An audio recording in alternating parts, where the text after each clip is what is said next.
अस्सलाम वालेकुम साथियों, कैसे हैं आप सब। उम्मीद है कि आप खैर आफियत से होंगे। दोस्तों, जैसा कि आप सभी जानते हैं कि बिहार स्टेट 2026 का नोटिफिकेशन जारी हो चुका है और 17 अगस्त 2026 से ऑनलाइन आवेदन शुरू होने जा रहा है, यानी कल से ही। अगर ऐसे में आप उर्दू विषय की स्टेट की तैयारी कर रहे हैं तो ये आपके लिए बेहतरीन मौका है कि आप सबसे पहले सिलेबस को अच्छे तरीके से समझ लें और क्वेश्चन के पैटर्न को अच्छी तरीके से समझ लें कि किस तरह से सवाल आते हैं। तो हमने आपके सामने एक चार्ट रखा है, इसको आप ध्यान से देखिए। तो इसमें ज़्यादा गौर करने की ज़रूरत नहीं है, कुछ चीज़ें हैं जो काफ़ी इम्पोर्टेंट है आपके लिए। तो इसमें सबसे पहली चीज़ें आपके सामने हम रख रहे हैं। तो विषय इसमें 9 और 10 और उसके बाद 11 और 12 जो क्लासेस हैं उनके लिए अलग अलग पेपर है, यानी 9, 10, 11, 12, यानी स्टेट 1 का पेपर और स्टेट सेकेंड का पेपर। तो इसका जो विषय है, ये बहुत सारे विषय आपके सामने है। इसमें जो प्रश्नों की संख्या होगी, यानी जो सवाल होंगे, वो टोटल 150 सवाल होंगे, पेपर फर्स्ट में भी और पेपर सेकेंड में भी। ठीक है। उसके बाद जो परीक्षा का मोड है वो ऑब्जेक्टिव टाइप क्वेश्चन होगा, एमसीक्यूज बेस पे होगा। और ये दो हिस्सों में होगा, पहला आपका सब्जेक्ट रहेगा और दूसरे में 50 क्वेश्चन रहेगा, वो जो आपके टीचिंग से रिलेटेड रहेगा और अदर उसमें चीजें पूछी जाएंगी। परीक्षा की अवधि 2.5 घंटे का पेपर होगा और बहुविकल्पी है, जैसे कि मैंने बताया। और इसमें एक सवाल सही होने पर एक अंक आपको दिया जाएगा, एक नंबर आपको मिलेगा और उसमें कोई भी नेगेटिव मार्किंग नहीं होगी। पेपर आपका हिंदी मीडियम में होगा और लैंग्वेज का तो लैंग्वेज में ही आएगा।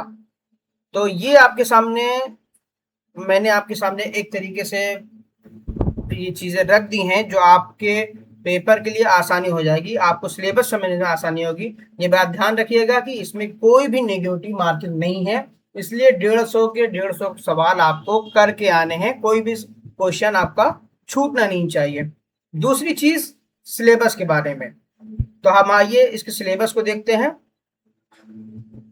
सिलेबस सबसे पहले आपके सामने पेपर 1 है ना।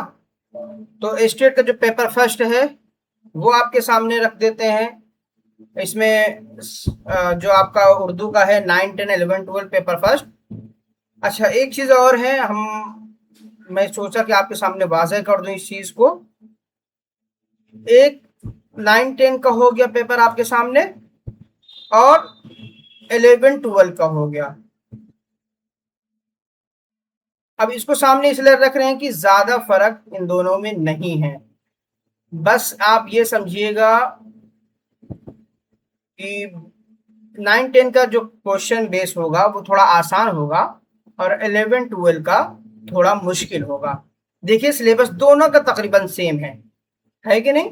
दोनों का सिलेबस आपको सेम दिख रहा है। इसमें भी आपके सामने कलमा उसके अकसाम है, तो कोई एक सिलेबस हम पढ़ देते हैं, है ना, और फिर उस चीज को हम अच्छे से देखते हैं। देखिए, पहला है इसमें आपके सामने कलमा और उसके किस्में। दूसरा, इस्म और उसकी किस्में। फिर तीसरा है ज़मीर और उसकी किस्में, सिफत और उसकी किस्में। पांचवा है फेल और उसकी किस्में। छठा है फिल्माजी और उसकी किस्में, मुतालिक फेल, जुमला और उसकी किस्में। फिर आठवां है हरूफ। फिर नौवा है साबका और लाहिके। साबके लाहिके पूछे जाए, मुतरादिफात रहेंगे। 11 पे आपका है कलिमात, ज़रबुल अमसाल, तारीफ और जामे फहरिस्त।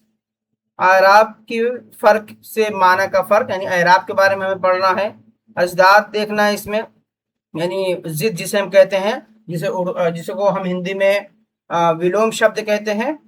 फिर चौथा है वाहिद जमा देखना हमें, यानी एक वचन और बहुवचन के बारे में पढ़ना है। फिर 15 एराब व अलामात और उनका इस्तेमाल। ठीक है। फिर मतला, हुस्न मतला, काफिया, रदीफ और मक्ता की तारीफ। 17 नंबर पे मुख्तलिफ अक़साम सुखन की तारीफ, जैसे गज़ल है, मसनवी है, कसीदा है, रुबाई है, मुसल्लस है, मरसिया, आज़ाद नज़्म, नज़्म मुअर्रा, फिर खतूत नवेसी, मज़मून निगारी। ये उर्दू का सिलेबस है और ये कितने नंबर का होगा? ये आपका 100 नंबर का है। ठीक है।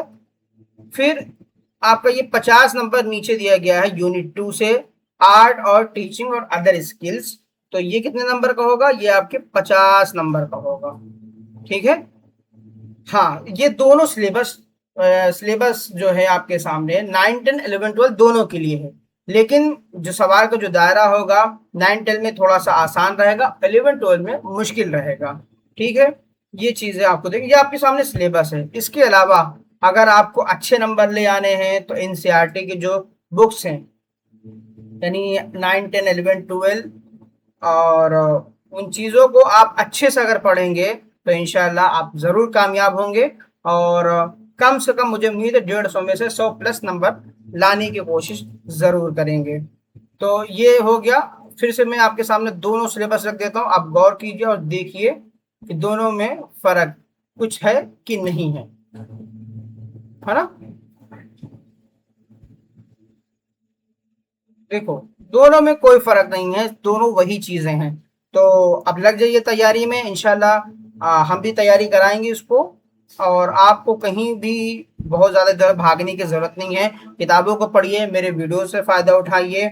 और भी बहुत सारे तरीके हैं, अलग से आपको कोचिंग वगैरह करने की मेरे ख्याल से जरूरत नहीं पड़ेगी। अगर आप एनसीईआरटी की बुक पढ़ते हैं, उसमें जो कवायद की किताबें हैं वो पढ़ते हैं, मेरे वीडियो से फायदा उठाते हैं, तो आपको अलग से कोर्स लेने की जरूरत नहीं पड़ेगी। हाँ, सेकंड पेपर के लिए जो यूनिट है, जो 150 क्वेश्चन है, उसके लिए आप देख सकते हैं, कहीं और किताबें देख सकते हैं या यूट्यूब वीडियोस देख सकते हैं।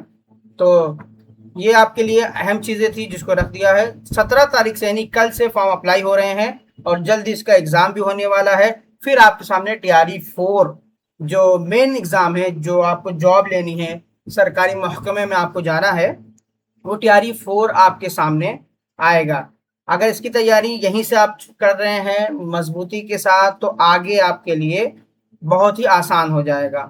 तो मुझे उम्मीद है कि आपको ये सिलेबस समझ में आया होगा।